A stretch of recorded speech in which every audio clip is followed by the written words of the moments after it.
came out when I was like 34, 35, comfortable in my own skin. Later in life, discovering myself situation. You did very different, coming out when you were 20? 21, and doing so very publicly. Mm-hmm. Prior to the Sochi Olympics. Obviously, everything going on in Sochi at that time, you could go to jail or worse for being out. Lots of attention on that games.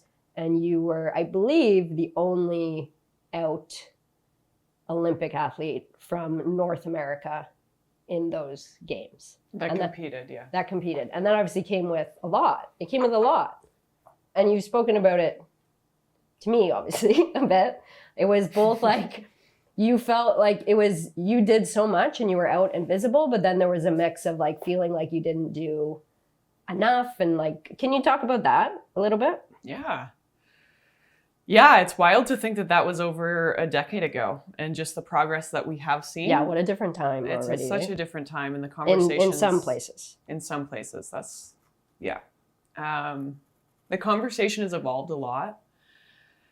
I think it's scary. You know, I think a lot of people are scared right now. I've got to acknowledge that. And unfortunately, it's kind of the first time in my life where I've gone, wow, we progress can go backwards. Like we can degress with some of these conversations.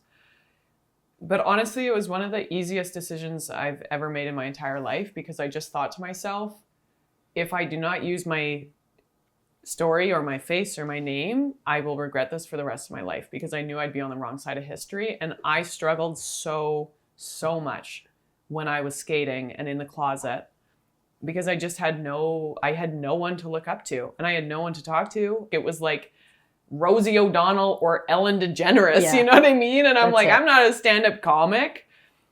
And it was really, really, really, really, really, really tough to wrap my head around that I was enough, you know, like when I was in the closet, I attached all of my self-esteem to my results because I thought if people don't see me for who I actually am, they're only going to see me for what I do. And what I do is speed skate.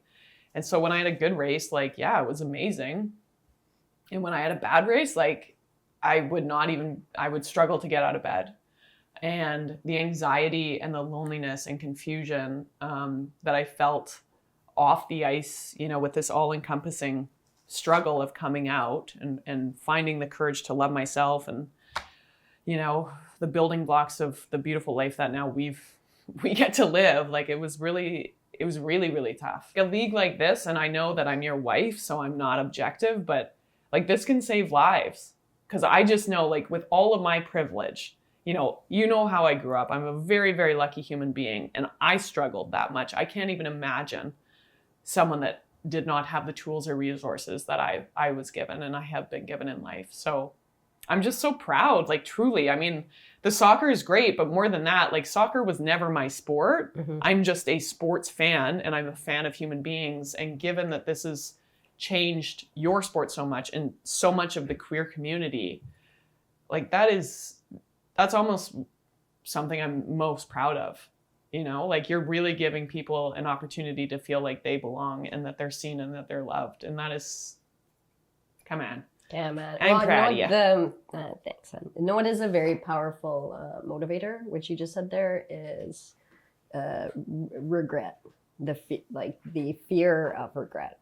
And you said you in part did that because you'd regret that you didn't. I feel like we've also talked about that in the driver to decide to take on building a league, which we knew was going to be hard. We didn't know how hard it would be.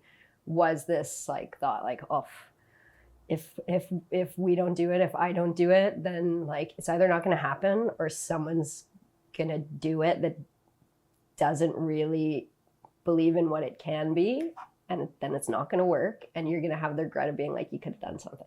It has been a labor of love. Like I think a lot of people get to see like the shiny product on TV, but we both know like there have been sleepless nights in this pursuit, and I'm just so grateful that you found the strength, and everyone that has helped you, which is 1 million people, have found the strength to like continue on.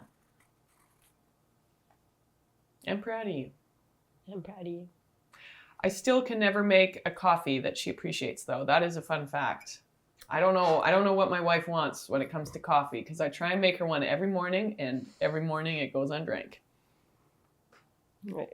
She can't even defend herself. Like, you're doing it wrong.